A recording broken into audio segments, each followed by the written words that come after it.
Hundreds of online government public services, including postal and tax services, are facing massive disruption following a fire at South Korea's national data center. The government says it could take about 2 weeks to fully restore these services. Starting today, Chinese visitors can travel to South Korea without a visa.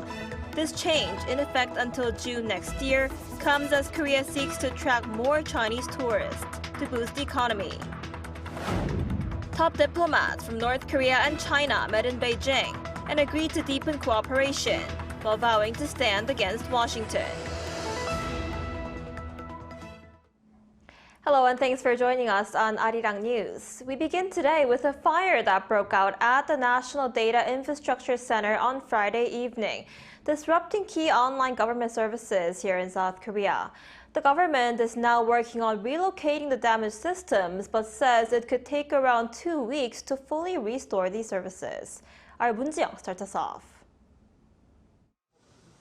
Some key online government services are currently unavailable or facing massive delays following a fire at the National Information Resources Service in Daejeon on Friday.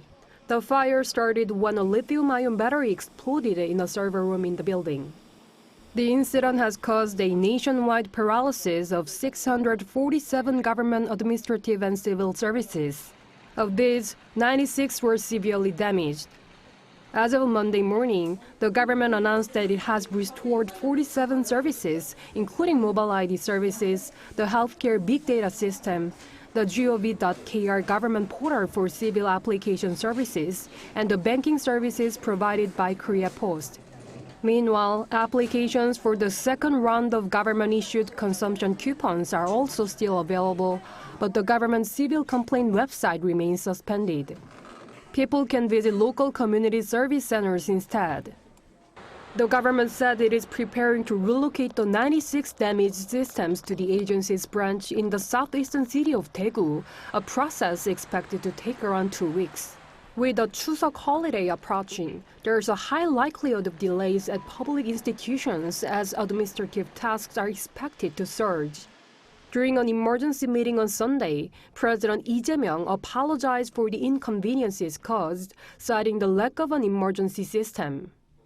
이번 화재 때문에 국민들께서 큰 불편과 불안을 겪고 있습니다. 국정의 최고 책임자로서 송구하다는 말씀을 먼저 드립니다. 당연히 비용을 들여서라도 대책을 세웠어야 되는데 이 예측 가능한 일이 실제로 벌어졌고 대비책은 없었다는 것입니다. President Lee further emphasized the need for a thorough investigation, noting that a similar disruption occurred 2 years ago and criticizing the lack of a dual operating system. Lee called for around-the-clock efforts to swiftly restore key public systems and resume their operations to prevent further public inconvenience in essential daily services. Meanwhile, a dedicated investigation team is probing the cause of the fire, which started when an uninterruptible power supply lithium-ion battery exploded. The investigators are focusing on battery management and safety protocols with relevant personnel. Moon Ji-young, Arirang News. Starting today, Chinese tourists can travel to South Korea visa-free. Under the new scheme, which runs until June 30th of next year, organized tour groups of 3 or more can enter for up to 15 days without a visa. South Korean nationals have been able to enter China without a visa for short-term visits since last November. The government hopes this move will attract an additional 1 million Chinese visitors, providing a significant boost to the economy. The timing is critical, coming just before China's week-long National Day holiday, a peak travel season. While the immediate effects may be gradual, industry experts anticipate a steady increase in arrivals toward the end of the year. And meanwhile, in China, the country's foreign minister Wang Yi met with his North Korean counterpart Choi Sun-hee in Beijing on Sunday, where the two pledged to deepen exchanges and cooperation while delivering a pointed message towards Washington. According to China's foreign ministry, Wang reaffirmed that strengthening ties with Pyongyang is a firm strategic policy of Beijing's. He also called for closer communication to promote peace and development in the region. In response, Che said Pyongyang will work with Beijing to strengthen strategic communication, expand exchanges, and deepen cooperation. Wang also criticized power politics and bullying by the United States and praised North Korea's support for China's core interests and President Xi Jinping's global initiatives. Over the weekend, South Korea's Navy celebrated the 80th anniversary of its founding with a fleet review in waters off the coast of Busan. Our defense correspondent Kim Bo-kyung was there. With the commander of the Navy's latest Aegis destroyer, the ROK's Cheongdo the Great, reporting the commencement of the Maritime Fleet Review to the Defense Minister, the Navy's fleet review began. Celebrating the 80th anniversary of the Navy's founding, this year's fleet review was the 6th in the Navy's history, with the first coming in 1945. I'm currently on the deck of the Navy's 4,900-ton amphibious landing ship Ilchubong, where defense officials, including the minister, are on board for the fleet review, showcasing the country's naval strength both at sea and in the air. Along with ROK's Ilchubong were 14,500-ton large transport ship Marado, which recently took part in the U.S. and Australia-led Talisman Sabre drills as a lead ship, and the landing ship Dojokbong, which had around 2,000 members of the public on board. A series of warships and aircraft, including the latest MH-60R maritime operation helicopters and the Aegis destroyers Haejong the Great, also featured, along with submarines. With the Navy showing off its capabilities, South Korea's defense chief underlined the importance of maritime security. Maritime security is directly linked to the nation's survival. Since 99.7% of our country's trade is conducted by sea, maritime routes are essentially the lifeline of the nation. The fleet review included an anti-submarine operation where P-8A maritime patrol aircraft, MH-60R and Lynx helicopters detected and tracked an enemy submarine before releasing a training torpedo. A demonstration of the Navy's firepower followed, involving both manned and unmanned assets responding to enemy vessels. People who got a chance to see the event enjoyed every minute of it. Seeing the Navy's capabilities in person made me realize how strong our national defense is. I feel confident that we can trust and rely on our Navy to protect our country. Showcasing its vision of becoming a leading maritime power, the ROK Navy was able to demonstrate its strength and get closer to the public. Kim Bo-kyung, Arirang News, Busan.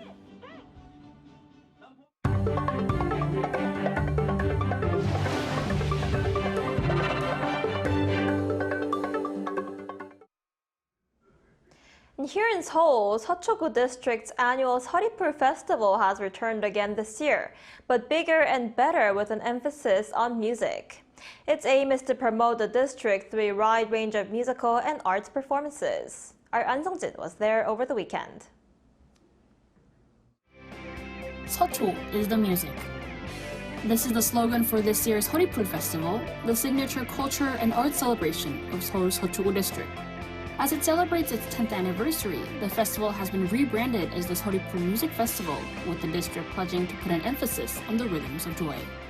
This fall, one of Seoul's busiest boulevards, Pampodero, has been transformed into a vibrant stage by bringing music and various performances onto the streets. From classical concerts to traditional Korean performances, the festival offers a wide range of harmonious ensembles for visitors to enjoy.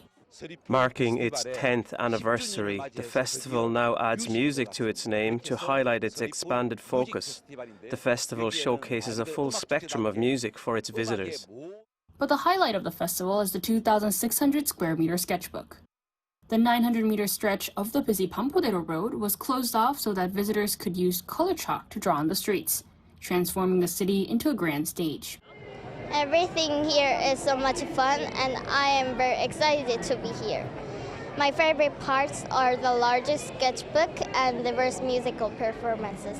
I hope this festival continues. And Arirang TV also set up a booth to share its dedication for K-pop. Alongside Arirang TV, which we have a long history with, we wanted to open this collaboration booth to contribute to society.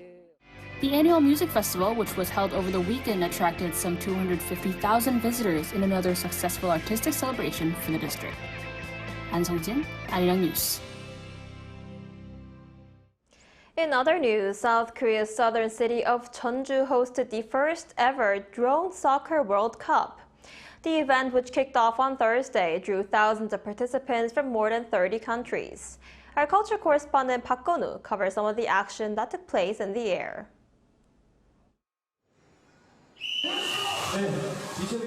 After the referee blows the whistle, 5 players on each team start to fly for their fierce battle. Unlike regular soccer matches, it's not athletes running on grass. It's these spear-shaped flying machines buzzing through the air. This drone soccer ball looks just like any other sports ball, but once you switch it on, it's now ready to take off and fly into the ring that's set way above the ground. Controlled by each pilot, the drones each have their own roles. Those in attacking position aim to shoot, and those in defense block the rings. During the game, collisions are fierce, with drones crashing to the ground. But just like human players shaking off an injury, they quickly rise again and rejoin the game. Matches that are tied even go to penalty shootouts, where one drone has just 5 seconds to score as many as it can, while another drone blocks the ring. These intense competitions took place at the world's first Dronesoccer World Cup in Jeonju over 4 days through the weekend. Around 1,600 participants from 33 countries across 6 continents took part. Drone is getting so popular in over the world, and then I looked into the whole game. It's a new sport, and it's really innovation, and it's so exciting. Korean techniques are the highest level of all the world, so we came here to learn about how they play in teams, and also what material they use, because it's important how the drone is assembled. As the birthplace of drone soccer, Korea has been dominating many of the matches, and some pilots share what's required to be a great player. Piloting skills are the fundamentals, so I practice 4 to 5 hours a day. But as a team, communication is just as important, so we constantly shout instructions, who's attacking, who's defending during the game. As the World Cup shows how far drone technologies has flown, drone soccer may be the next game to really soar as it takes flight from Korea to the world. Park Go-nu, Arirang News, Jeonju.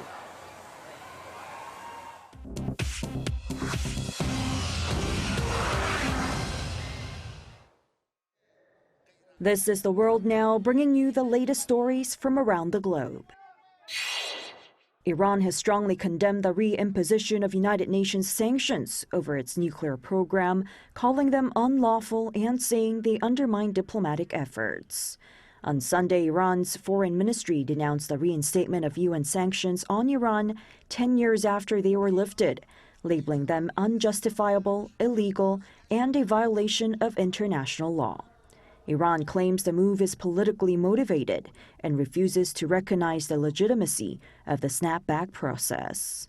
That process was initiated by the UK, France, and Germany, who cited lack of cooperation from Tehran. The snapback process automatically reimposes all UN sanctions on Iran over its nuclear program, including arms embargoes, halting uranium enrichment support, and asset freezes targeted at individuals and entities tied to Iran's nuclear and missile programs. In Europe, Denmark has imposed a week-long ban on civilian drone flights, following fresh drone sightings at military bases over the weekend, just as Copenhagen prepares to host a high-level EU summit. The Danish government announced on Sunday that civilian drones will be banned nationwide from Monday to Friday during the week of the EU summit, citing security concerns after drones were observed over several military bases over the weekend and civilian airports last week. NATO also announced it would deploy an air defense frigate in the Baltic Sea in response to last week's drone incidents. The Danish Transportation Ministry stated that the temporary ban on all civilian drones flying in Danish airspace aims to remove the risk that enemy drones can be confused with legal drones. It warned that violations may result in fines or imprisonment for up to 2 years. Denmark will hold the rotating EU presidency, and the summit of leaders and officials is scheduled for Wednesday and Thursday. In India, at least 39 people, including children, were killed and dozens were injured on Saturday evening in a crowd crush at a political rally in Karur, Tamil Nadu state. The rally was hosted by actor-turned-politician Vijay as part of his 2026 state elections campaign. According to reports, more than double the 10,000 people permitted for the rally had gathered when the crowd surged forward suddenly during Vijay's address. Vijay expressed heartbreak over the tragedy, and the Tamil Nadu government announced compensation for the families of the deceased. Finally, American pop star Selena Gomez has married music producer Benny Blanco, confirming the union in a social media post. Blanco responded to her post, writing, "My wife in real life." The wedding ceremony, an intimate gathering of close friends and industry peers, was held outdoors in Santa Barbara, California. Celebrity guests in attendance included Taylor Swift, who reportedly gave a speech. Gomez wore a white halter dress with floral details, while Blanco donned a tuxedo and bow tie, both custom-made by Ralph Lauren.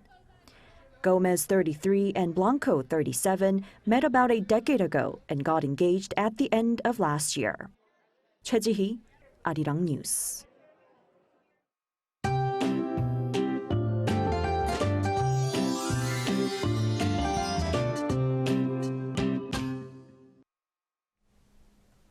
As September draws to a close, it's a perfect day to feel the deepening of autumn. We had a cooler start than yesterday, and temperatures will rise throughout the day to around 25 degrees, so there is a gap in readings, but the air should feel very comfortable. Skies across the country will be partly cloudy today, with a chance of passing showers in some of the central east regions. And this afternoon, highs will be 1 to 5 degrees higher, topping out at 25 in Seoul, Daejeon, Gwangju, warmer over in Busan at 27 degrees. Rain is also in the forecast for the southern regions later this week as the holiday weekend begins. The rest of the country will stay mostly sunny, but be aware that the daily temperature gaps will remain wide. So do dress accordingly. You don't want to get sick before the long holiday.